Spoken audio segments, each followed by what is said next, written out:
The most powerful beings in the ancient world were on their knees, weeping, begging a mortal man to write them a letter. Not a king, not a warrior, not a god, a man.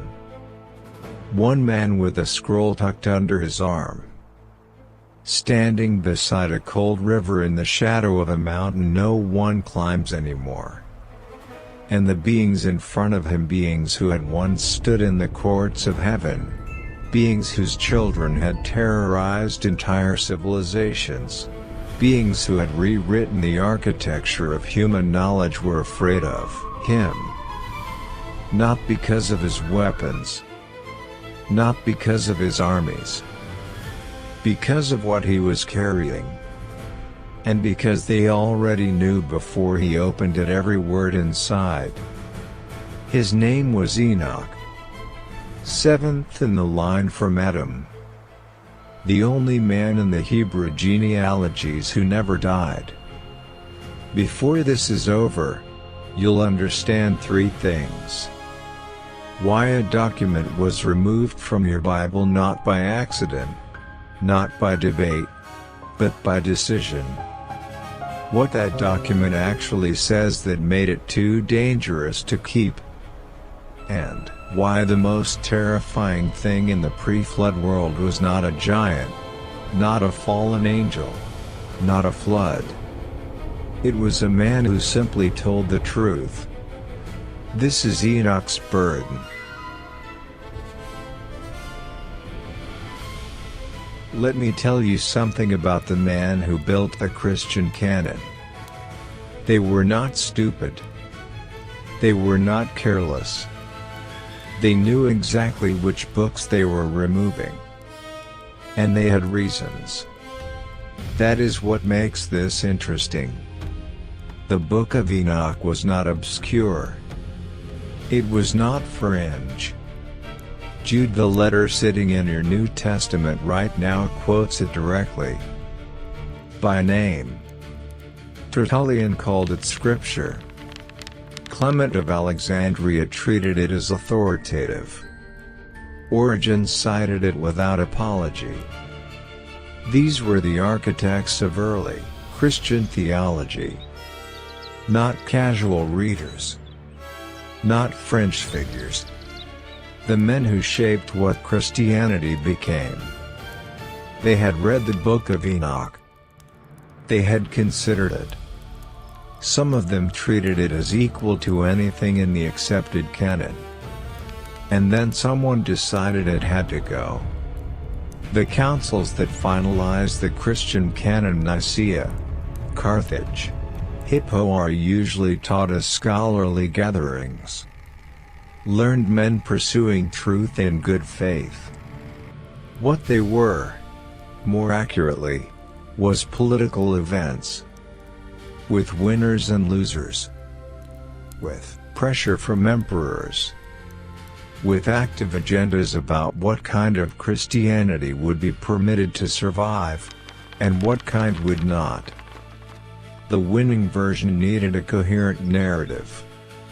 A stable, controllable one. A text that could function inside imperial structures without perpetually interrogating them. The Book of Enoch described in precise, unflinching, name detail what happens when beings entrusted with enormous power abuse that power. What the consequences look like. What the collateral damage is. What the judgment eventually costs. That description was too recognizable, too applicable to structures that still had names, buildings, and armies in the 4th century. So they called it unauthorized, categorized it as apocryphal, and they moved on. They nearly succeeded. For 15 centuries, the Western world lost it entirely. It survived only in Ethiopia inside the Ethiopian Orthodox Church, which never accepted the Roman canon determination, and never stopped reading what Rome had buried. Then 1773 happened. A Scottish explorer named James Bruce returned from Ethiopia carrying 3 complete copies.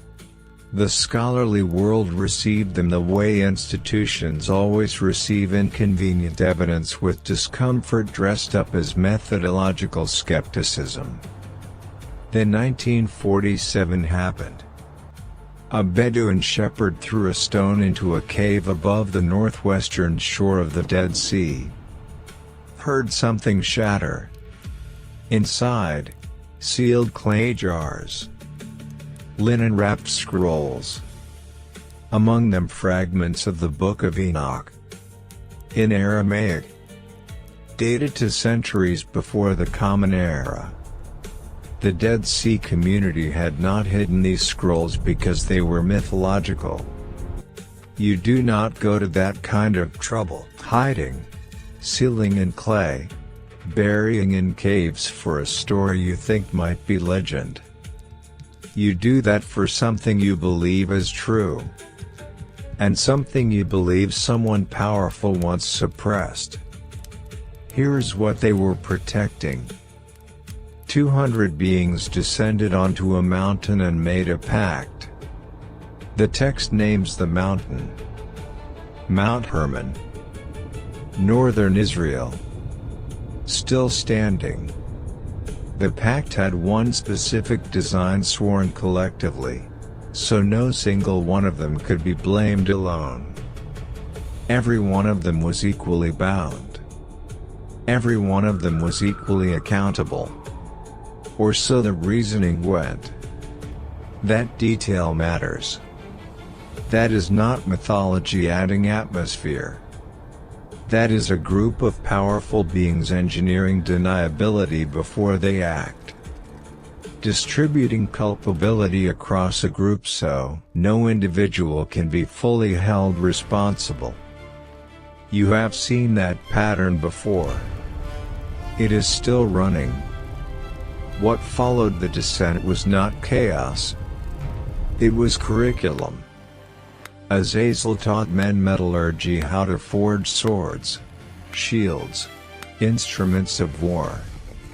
He taught women cosmetic chemistry, how to use minerals and roots to alter appearance, to turn beauty into leverage and manipulation. Samyaza taught enchantments, the binding of spiritual forces. Armoros taught how to break them. Barakidal mapped the stars for earthly power. Ezekiel decoded weather patterns. Arakiel taught the reading of the earth itself. Knowledge. All of it. Real. Applicable. Genuinely useful. Unlocked simultaneously, every door thrown open at once before the world had developed the wisdom or the structure to walk through any of them responsibly. The problem with the Watchers was not that the knowledge was false. The problem was the timing, the context, the complete absence of any framework for what to do with it. That distinction matters more than it might seem. What 1 Enoch records next is not dramatic. That is what makes it devastating. Chapter 8. 3 phrases. Almost no elaboration. Impiety increased. Violence multiplied. Men were led astray. The Nephilim, the offspring of the Watchers, turned first on each other, then on humanity, then on animals, then on the land itself. The earth cried out. Not a metaphor. The ancient text treats that phrase as a literal description, a world under so much accumulated pressure from so much accumulated violence that its suffering had become audible. The cry reached somewhere, and the response, when it came, was specific. Into all of this Enoch moved in the opposite direction. While the world ran through every unlocked door, he withdrew. Genesis gives him 3 words. He walked with God. In Hebrew, that is not decoration. It is a technical phrase: sustained, daily, deliberate alignment. A life consistently oriented towards something other than what the world around him was offering and consuming.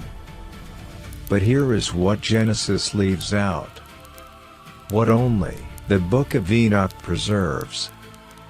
Enoch grieved. He was not above it all. He was not detached, floating at a spiritual altitude that kept the suffering below him at a comfortable distance. He felt the weight of what was happening around him. He mourned the waste of it, what the unlocked knowledge had cost the world, what the violence was destroying that could never be rebuilt, what the earth was losing in ways that might not be recoverable.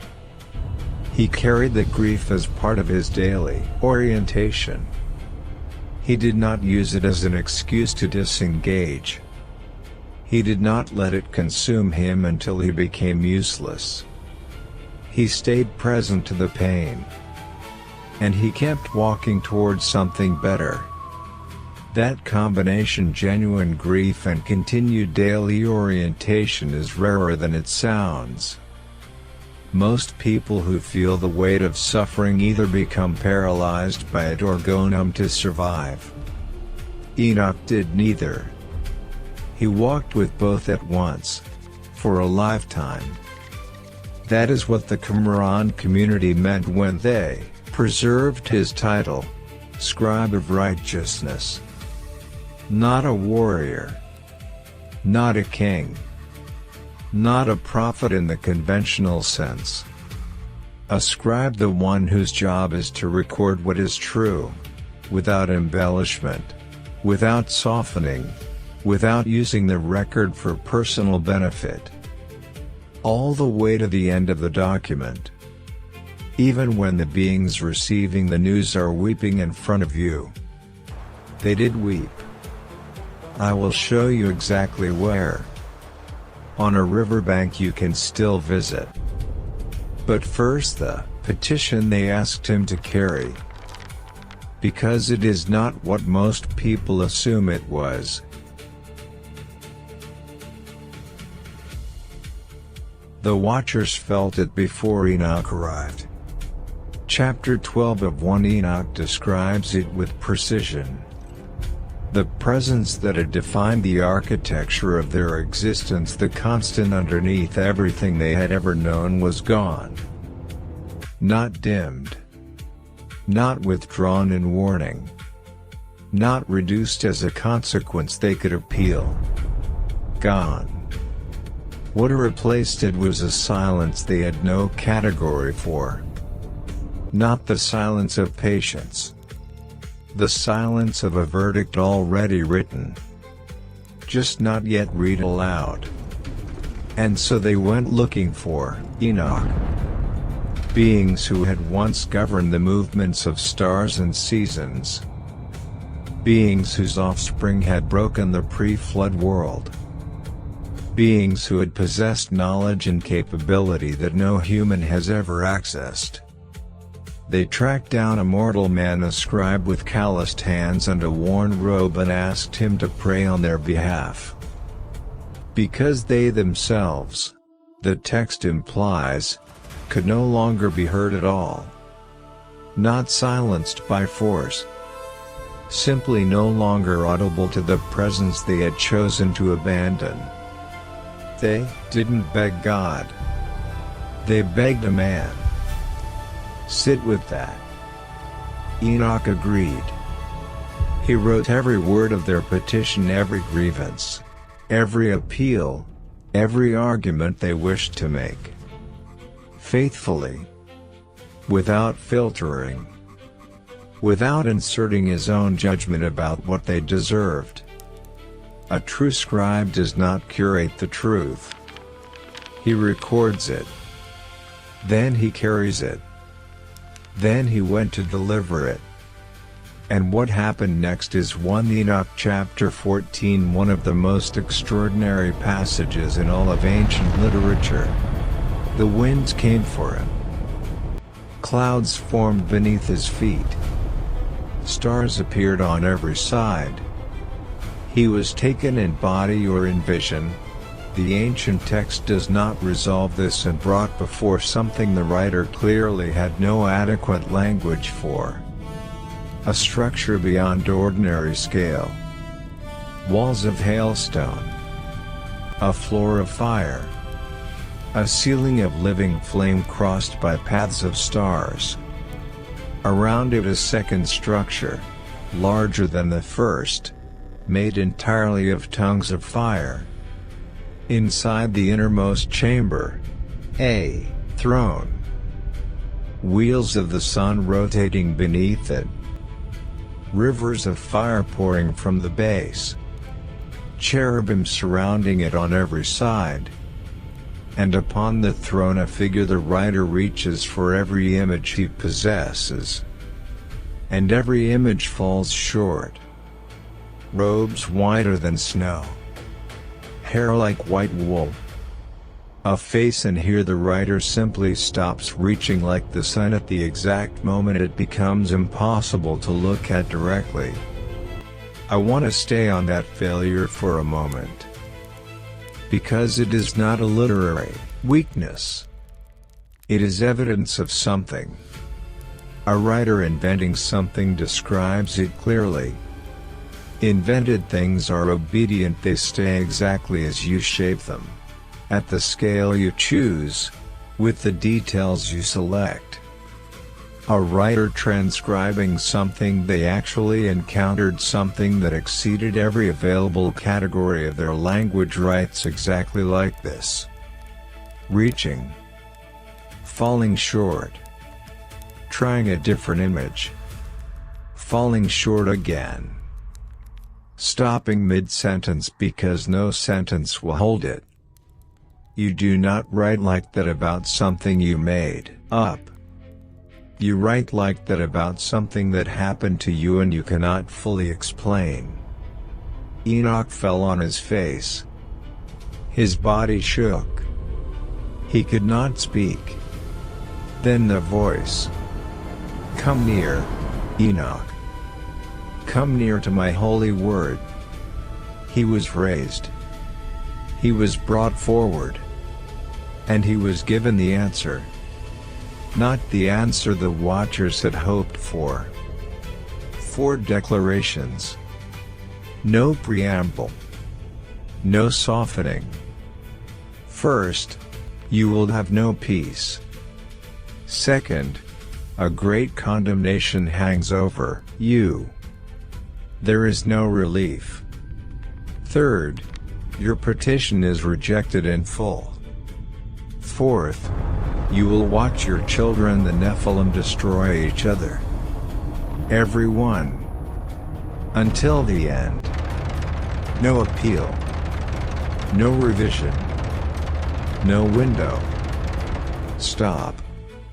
I need you to notice what you felt when you heard those 4 declarations. Almost certainly cruelty. Disproportionate severity. Something that reads as excessive. That instinct is worth examining. Because it reveals something about the assumptions we live inside. We inhabit a civilization, built entirely on the premise that almost nothing is permanent.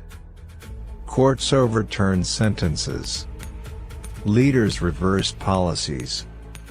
Institutions revise decisions. The entire architecture of modern law and governance is built on the assumption that any door can be reopened if sufficient force or argument is applied. That assumption is so deep we rarely notice it. It shapes how we hear every story involving judgment. The Book of Enoch is describing a different category of reality. The watchers did not stumble into this. There was no ambiguity, no coercion, no moment of confusion they could point to. They gathered on the summit of a specific mountain. They designed a collective oath specifically to distribute culpability so no individual could be fully held responsible. They descended with complete knowledge of what the order of existence was and what they were choosing to violate. This was not an impulsive mistake. This was a premeditated, collectively engineered restructuring of the cosmic order. By beings who understood that order better than any human ever has. Irreversible choice. Irreversible consequence. The logic only reads as brutal if you believe consequences should be separable from choices. The ancient world did not believe that. And reading this text carefully, I am not sure they were wrong. Enoch had gone in as their advocate. He was coming back as the bearer of their sentence. He had carried their words into the innermost chamber. He was now carrying the answer back out. The gap between advocate and messenger, that was exactly where the burden lives. Now, here is where this text does something that permanently separates it from mythology. It tells you exactly where Enoch went next. And you can go there this week. 1 Enoch chapter 13. Specific. Abel, Maine, near the waters of Dan. The Dan River still runs today. Fed by underground springs and snowmelt from Mount Hermon, the same mountain where the Watchers swore their oath. It moves through what is now the northern tip of Israel, near the ancient city of Dan, near the modern nature reserve at Tel Dan. You can drive there. You can stand on that bank. You can put your hand into the water. The temperature is the same as it was then. The sound it makes over the stones in its bed is the same sound Enoch heard when he sat down to read. That is not atmosphere. That is geography. And geography is how you distinguish history from legend. Vague location is the signature of myth. A myth does not need a real address, it exists wherever the listener imagines it. A historical account names a specific, verifiable, still existing river, because the writer expected readers to go and check. The writer of 1 Enoch named a river, named the mountain, named the valley. These are real. You can verify all of them.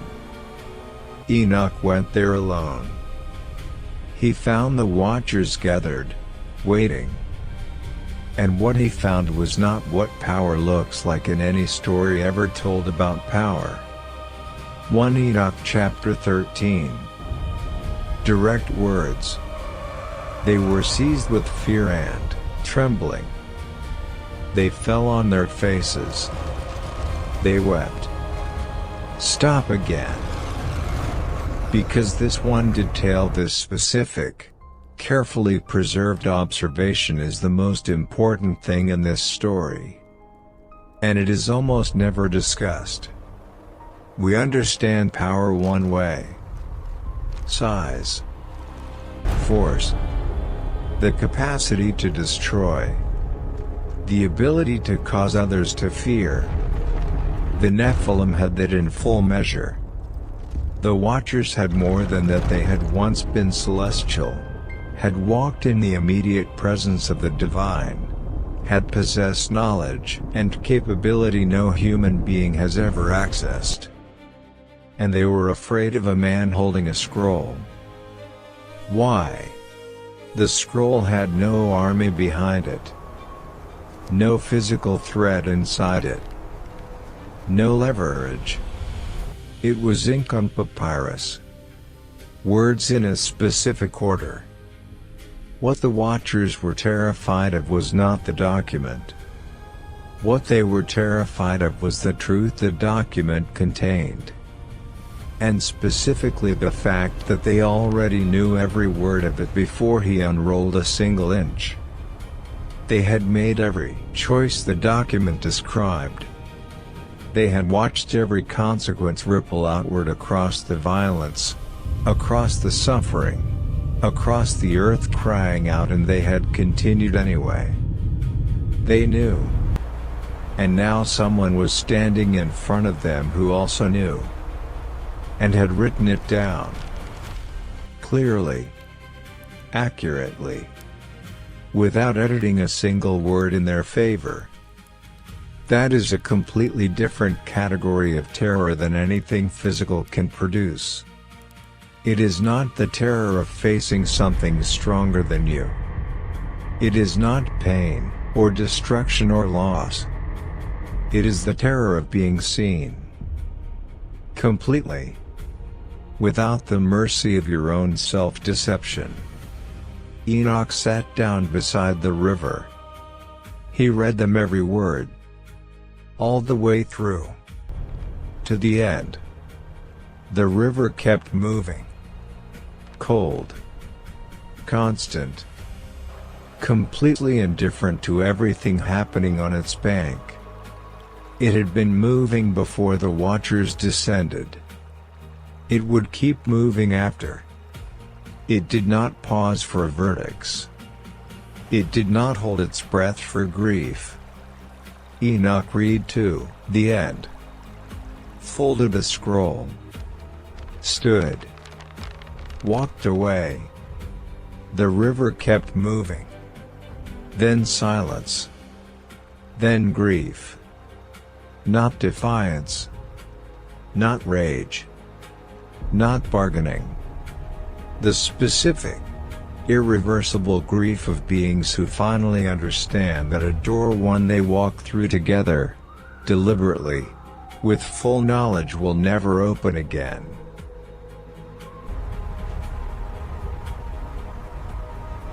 Enoch did not ask for this. No record of him seeking visibility. No record of him building a platform, cultivating influence, engineering proximity to power. He was simply present. Consistent. Oriented, daily, toward something other than what everyone around him was chasing. And that consistency across decades, in a world that offered him every reason to abandon it, made him the only viable candidate when the commission came. I want to say something about this pattern that I think most readings of Enoch get wrong. The common reading treats his selection as reward as if God looked down, identified the most righteous man, and gave him the difficult assignment as recognition of merit. A kind of spiritual performance bonus. I do not read it that way. And I think that reading actually misses what makes Enoch useful. I think the selection was practical. Functional. The way you select a surgeon. Not the way you award a prize. You need someone who can hold the instrument steady under pressure. Who has the specific interior architecture required to do the work without contaminating the result. Who has no stake in how the patient receives the diagnosis.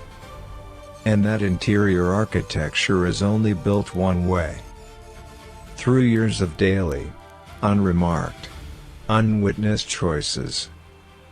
Moses was tending sheep in a wilderness for 40 years before the commission came. Not building a following. Not positioning himself. Not developing the narrative that would eventually make him famous. Just becoming someone whose hands had learned patience. Whose ambition had been worn down into something quieter and more durable. The messenger is always found in the place no one was watching. That is not a romantic observation. It is a functional description of why the right person is rarely the obvious one. Consider what happens when the commission goes to the wrong person. Someone who has spent years building identity around access and influence. They cannot deliver a hard truth cleanly, because the delivery costs them something they are not willing to lose: their relationship, their reputation, their position. So they shade the truth, frame it carefully, protect themselves while appearing to speak plainly. They tell themselves they are being strategic, diplomatic, wise, choosing the right moment.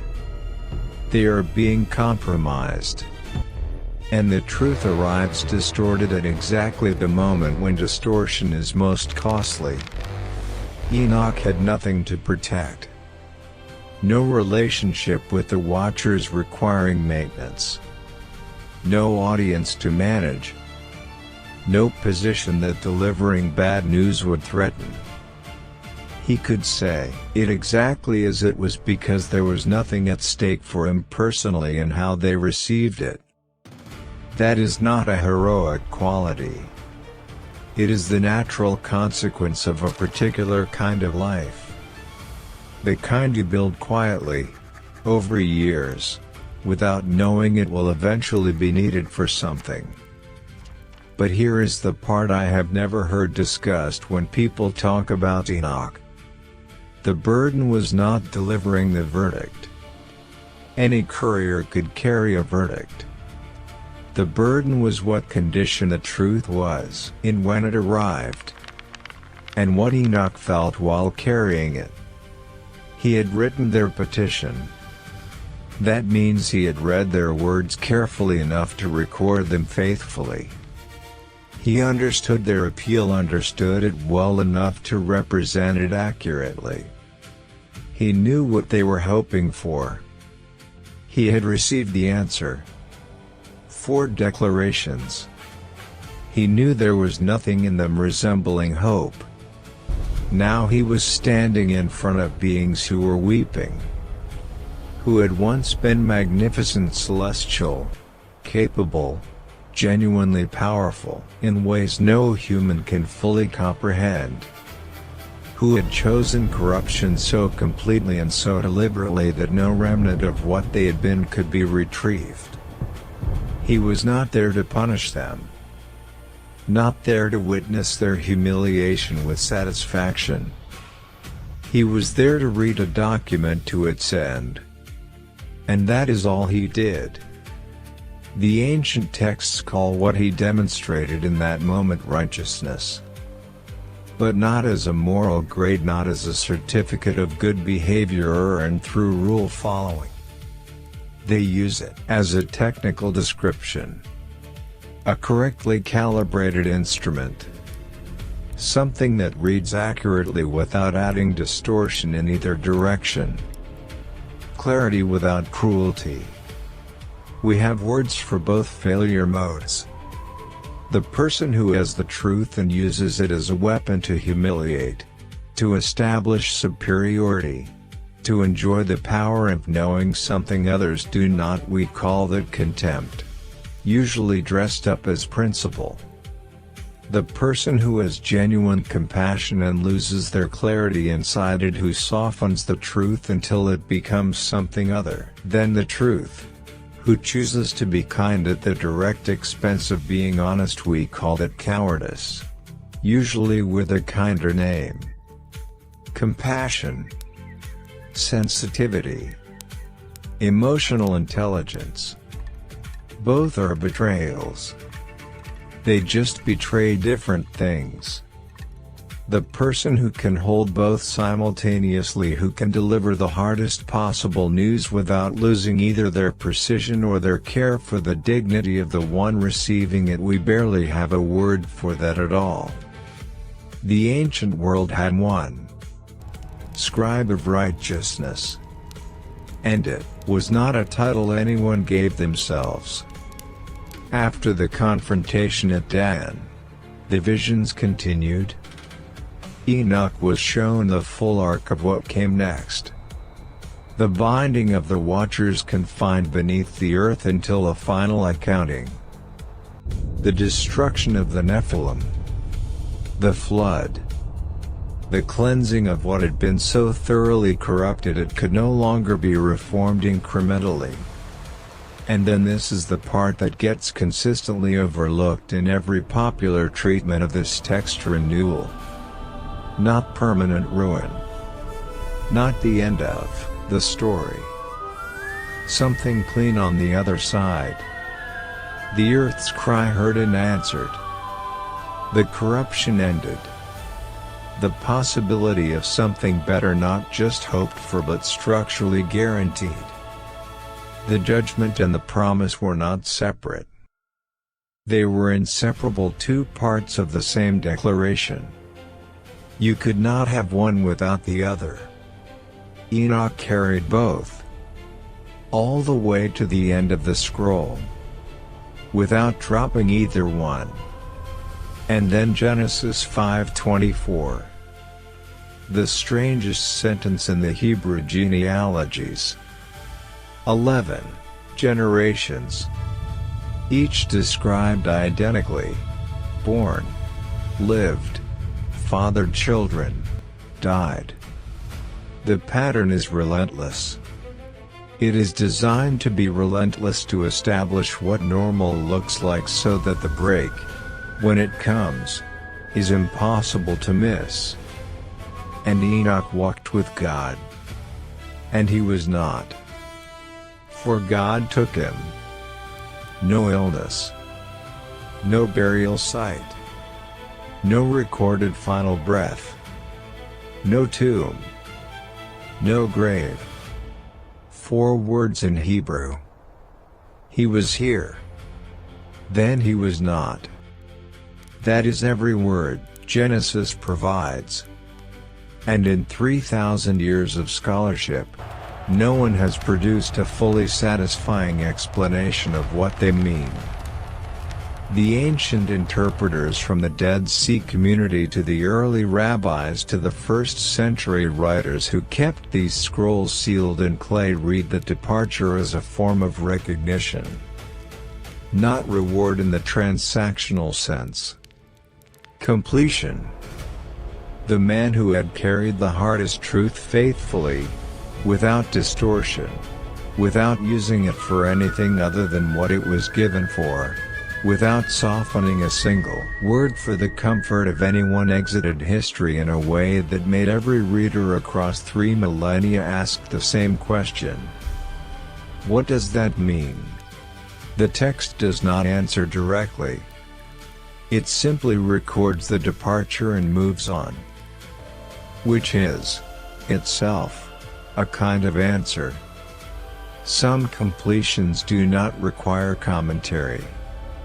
The scribes at Qumran were not living comfortably when they preserved this text. Roman occupation, institutional corruption, the categories of sacred and political blurring in ways they could see clearly and could not stop. They kept the Book of Enoch because they believed it was not a description of the ancient past. They believed it was a description of their present, the same dynamics, the same patterns, the same choices generating the same consequences under different names in a different century. And they believed that somewhere, without announcement, without a visible platform, without anyone watching, there were people already building the interior conditions that would make them the only viable candidates for whatever commission came next. The burden of Enoch is not a story about a prophet. It is a story about what it costs to be that kind of person, and what that kind of person ultimately produces.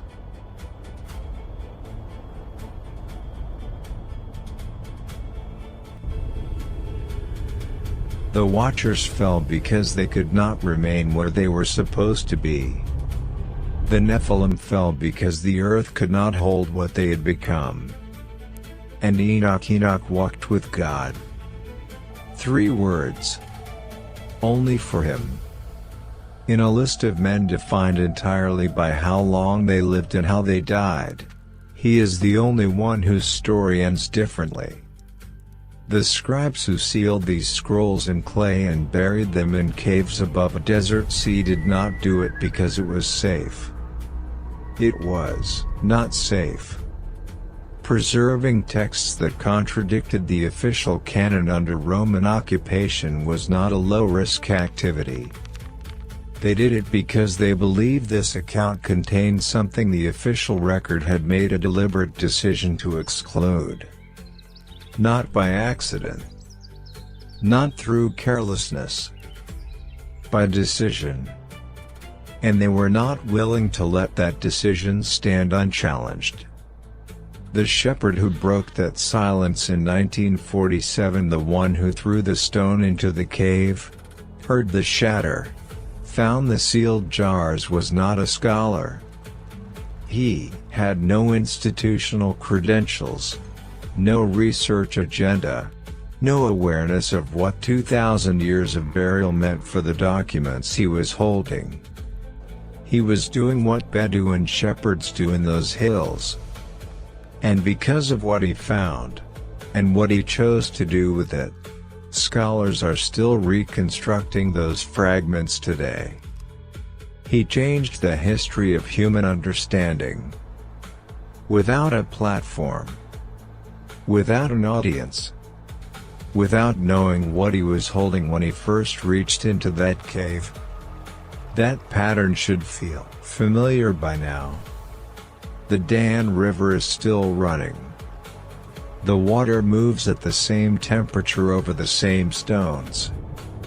Mount Hermon still rises above that valley, snow-capped through most of the year, visible from dozens of kilometers away. Somewhere between that riverbank and this moment, a scribe sat down with a scroll and told beings who had once governed stars exactly what the verdict was. Without softening it. Without enjoying it. Without using it for anything other than what it was given for. That is what it looks like to finish reading. There will be moments, probably sooner than you expect, where you have a truth that costs something to say. Where the easier version is available. Where the softer framing is right there. And using it would cost you nothing visible. And no one would call you on it. In those moments, the river will still be moving.